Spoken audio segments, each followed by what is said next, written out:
Welcome to the Chilling Ghost Stories channel. Today we bring you a famous Chinese ghost story titled The Moonlight Mystery. If you enjoy the story, please give us a like and subscribe to support the channel. Thank you. Now let's get started. Chapter 3. The Mystery of the Corpse. Every year, spring returns without an appointment. This is because everyone's heart longs for it. This spring, fragrant flowers and lush greenery in the schoolyard brought warmth to Yè Xīn. She also enjoyed peaceful nights without nightmares. However, something unexpected happened to Yáng Shàng. In April, she was diagnosed with hepatitis A. Given Shuang's condition, she had to take a break from school for 1 to 2 months. At this moment, Xin was in the anatomy lab, fiddling with an arm soaked in reddish-brown formalin while reminiscing about her mischievous best friend.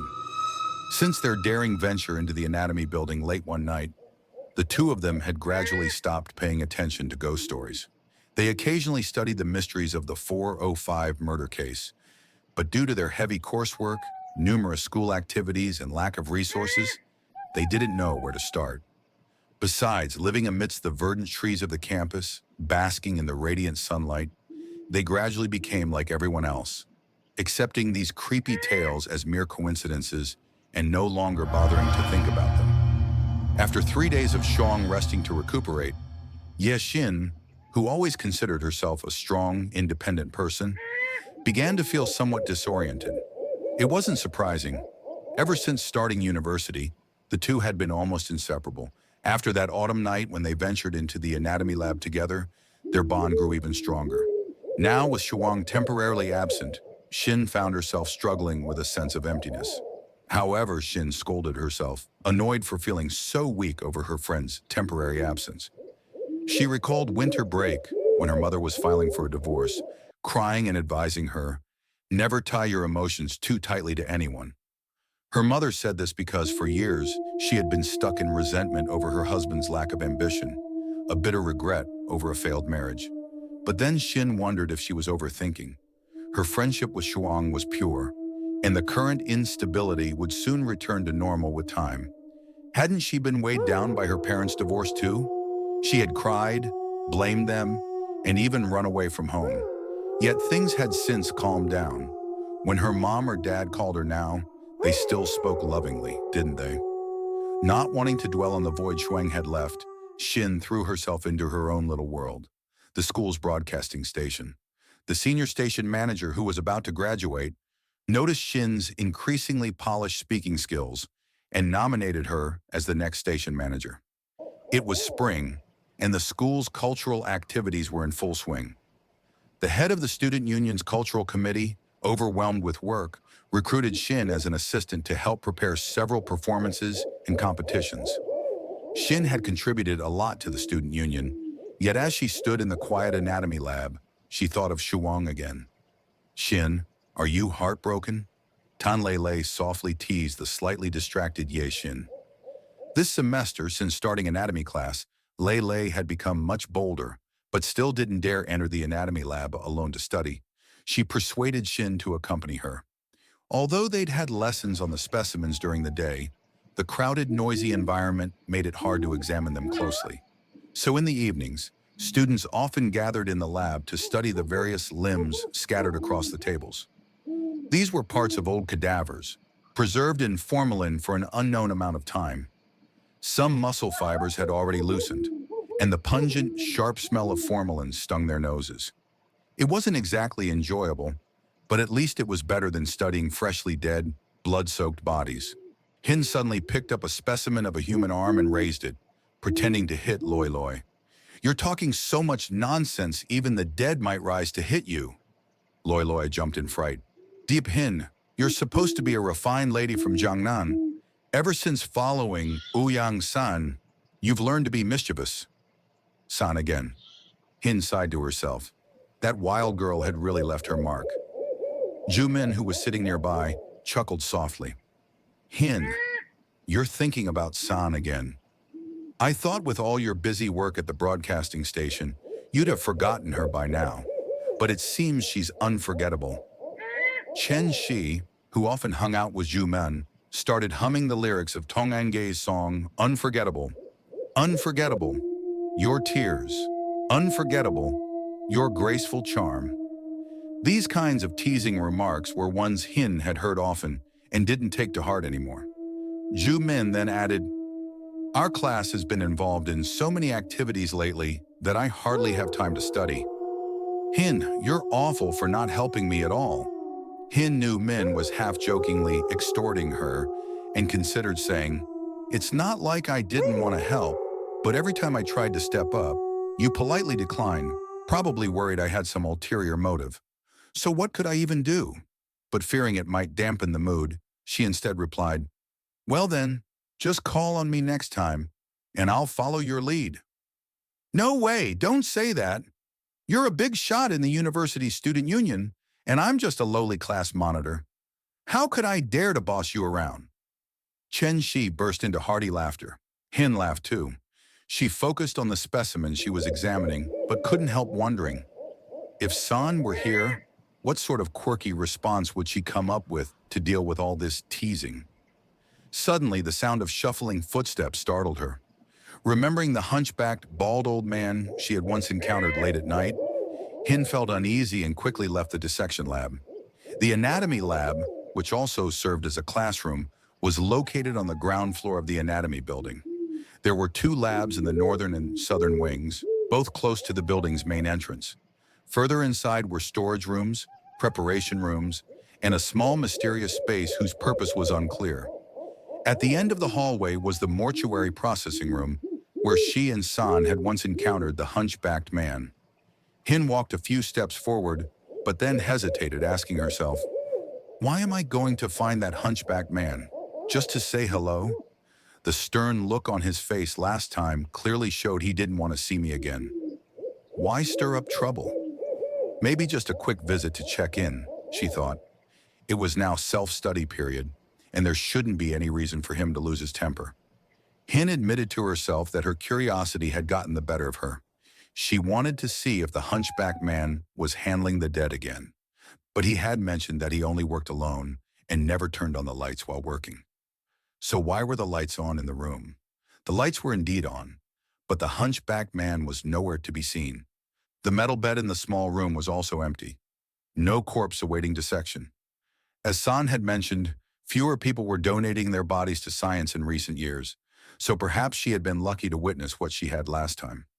As Hin turned to leave, she noticed a faint light leaking through the slightly ajar door of another room. Could he be in there? She wasn't sure why she felt compelled to meet the hunchback man, but she walked over and pushed the door open. The scene before her left her stunned. She didn't pay much attention to the room's surroundings. Her eyes were fixed on the massive glass display case in the center. Inside was a complete human cadaver, or rather, a meticulously crafted human body specimen.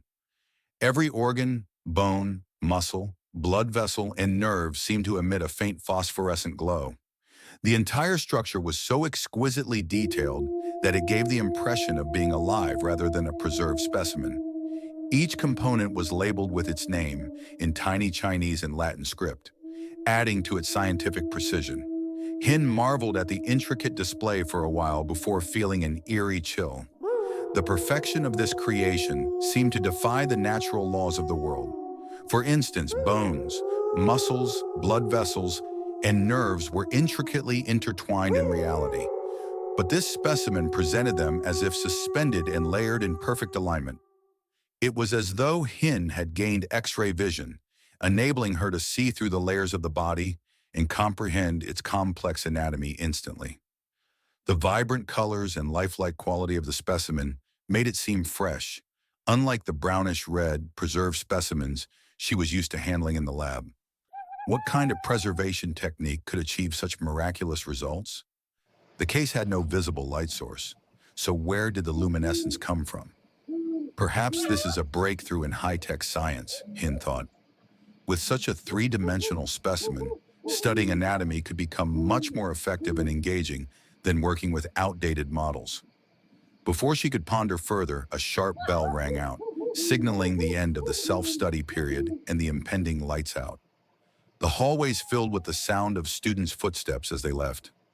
As Hin hesitated in the room, she heard Loi Loi calling her name. Reluctantly, she stepped out of the small room.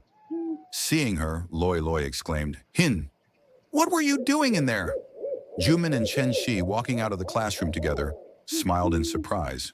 Chen Shi said, "You're brave staying alone with that corpse for so long." It seemed Hin wasn't the only one who had seen the specimen. She thought to herself and replied with a smile, "So you've seen it too?" "I didn't find it scary at all." Chen Shi retorted, "How could it not be scary?" During the day, Min and I wandered in by accident and saw it. We were so frightened that we screamed and ran out. Just thinking about it still gives me chills. Hin sensed something was amiss. "What exactly did you see? Why was it so scary?" "I thought it was an exceptionally well-made specimen and spent a long time studying it. You should take another look. It's really helpful for anatomy." Min and Shi exchanged puzzled glances, as if they had heard something outrageous. Min said, "What did you see?" "All I saw was a decayed corpse, its flesh falling apart, and its face completely unrecognizable. It was so damaged that it couldn't even be used as a specimen for the lab. And yet you were studying it?" Hing was very surprised, but she suddenly understood. "We're not seeing the same body. The ugly corpse that you guys saw during the day must have been processed already. The one I saw was a very well-preserved body, with the muscles and blood vessels clearly visible, each part labeled in both Chinese characters and Latin. I believe there's no better tool for learning anatomy than this." The other three girls were stunned. "Really?" Hing led her three friends back to the small room from earlier, and she was shocked again. There was no glass cabinet, but a metal bed with a corpse on it, just as Chu Men had described. The body's flesh was nearly all torn apart, and it was emitting a terrible smell. "Hey, Hing, maybe you've been deeply affected by Sang's illness? Hepatitis A is not an incurable disease. A few months of rest and it will be fine. Don't overthink it or it might affect your health," Chu Men kindly advised Hing. Hing was too shocked to recover, hesitating for a moment before saying, "So you mean my mind isn't clear and I was hallucinating?" "Don't talk nonsense. I trust my eyes, my memory, and my intellect." Seeing Hing getting upset, Chen Shi quickly said, "Men didn't say you're ill. She just meant that you're too tired. At this late hour, it's easy to see strange things, like when you're sleepwalking. Or maybe it's because you've been studying anatomy so obsessively." Hing interrupted. "No need to say more. Okay, I'm forgetful. I was sleepwalking. Say whatever you want. It's almost time to turn off the lights. If we're late, the dormitory will lock the doors. Let's go." Hing lay in bed, still unable to sleep. How could she sleep? A very striking anatomical specimen in a decaying corpse kept flashing in her mind. It seemed like she could see Men and She mocking her. When a person's mind is confused, they naturally become the object of ridicule. The only way to clarify the truth was to go back and see again. Maybe taking a photo would be the best proof. Suddenly, a loud ringing alarm went off. It was her alarm clock. She vaguely pressed the snooze button and turned on the light to check the digital clock. It clearly showed 12:00. She usually set the alarm for 6 a.m., so why was it ringing now? But she immediately thought, going into the anatomy building at this hour is strictly forbidden. The last time Sang tricked her into going, there was nothing supernatural, but it was still a terrifying experience. Besides, she remembered what the hunchbacked old man had told her. After midnight, she must not enter the anatomy building. Why was it forbidden for me alone? Sang, where are you now, just when I need you the most? The frustration of wanting to uncover the truth and prove herself slowly overtook her hesitation. Hing quietly got out of bed, opened the drawer, and took the flashlight and the camera her mother had bought for her. Hing imitated Sang. Before leaving, she stood by Chu Men's bed for a moment and heard her breathing steadily. Then she left the room. The whole campus was silent at midnight, as quiet as could be. The early spring winds had passed, and the fresh scent of plants spread throughout the air, making it very pleasant. The wide road leading out of the dormitory area, usually crowded during the day, was now empty, with only Hing walking alone. After walking for a while, she suddenly encountered a few couples who had just been affectionate and were now lost, forgetting the way back. Standing outside the tall doorframe of the anatomy building, Hing felt a bit regretful. Maybe I did have a hallucination. Maybe I misjudged it. So why should I be embarrassed? Why risk something like this just to prove myself? But what is there to be called a risky adventure? Is it the rumors about ghosts? The last time I took the risk with Sang, we ended up meeting just a technician. Hing didn't want to overthink anymore. She stepped over the door frame, climbed the steps, and pushed the door open. Darkness greeted her. It was a bit of a relief. At least the hunchbacked old man wasn't here, so no one would yell or get angry at her. But it was also a drawback. She was all alone in this place. Sang, where are you when I need you the most? Hing carefully closed the door behind her, then turned on her flashlight and began to walk in. It was even quieter here than outside in the schoolyard. She could hear only her footsteps, her breathing, and even the beating of her heart. What kind of stupid thing am I doing right now? The door is only 5 meters behind me. I can run out right now. But she continued moving forward slowly and resolutely. This was the kind of person Deep Hing was. The small room at the end of the hallway was still slightly ajar, with faint light seeping through the crack. Hing pushed the door open, and the light inside suddenly became brighter. The glass cabinet with the impeccably preserved human anatomical specimen, the exact same sight she had seen before, was there. She rubbed her eyes hard. No hazy images, no dim lights. She saw everything clearly. It was a product of advanced technology, the perfect companion for studying anatomy. The flash from her camera lit up the room as she took several photos from different angles. She was confident that the lens wasn't fogged up. She turned off the flash and took a few more pictures. She imagined that when she developed the photos in the photography club's darkroom tomorrow, Chu Men and Chen Shi's astonished faces would give her a small sense of satisfaction. Having completed her mission, she felt quite pleased and was about to leave, but couldn't resist taking one last look at the body. The more she looked, the more mesmerizing it became. Its perfection was indescribable. How could they create such an impeccable combination of both the whole and the details, allowing one to simultaneously observe the overall structure of the human body, as well as the tiniest veins and nerves? The details seamlessly merged into the whole. Veins and nerves found their place within muscles and organs, and the muscles and organs were enveloped by thin membranes and skin. The skin looked so real, as if it belonged to a living person. A living person? Or was it actually a living person? Hing stared as the parts of the specimen gradually merged into a complete whole, reaching the pinnacle of perfection: the skin, the hair, even the clothes. Now lying in the glass cabinet was a girl dressed in white. Because her head and face were disfigured, it was hard to see her features clearly. Slowly, she raised her hand toward Hing. Hing felt a scream of terror choking in her throat, as though she couldn't breathe. She turned and ran for the door. Running down the hallway, she suddenly hit her head hard on something and fell to the ground. She felt dizzy and muttered to herself, "The moonlight. What is the moonlight?" Not wanting to think any further, Hing stood up and bolted out of the anatomy building. The moonlight? What is the moonlight? Where is the moonlight? She ran all the way back to her dormitory, but a question kept repeating in her mind. She climbed into bed but couldn't sleep. Half awake, she thought she heard the soft hum of a natural melody. In the pale white light, the girl in the long white dress appeared again. The blood on her face was even darker than before. She was slowly walking closer, mumbling, "Moonlight, moonlight." Outside the window was the moonlight. Hing got out of bed, opened the window, and bathed in the refreshing air of the spring night. It felt so soothing. Outside were patches and blocks of moonlight. A cool breeze blew in. Perhaps it was because of this intoxicating moment that I feel this way. Let me step away from this tiny birdcage-like dormitory and these haunting nightmares.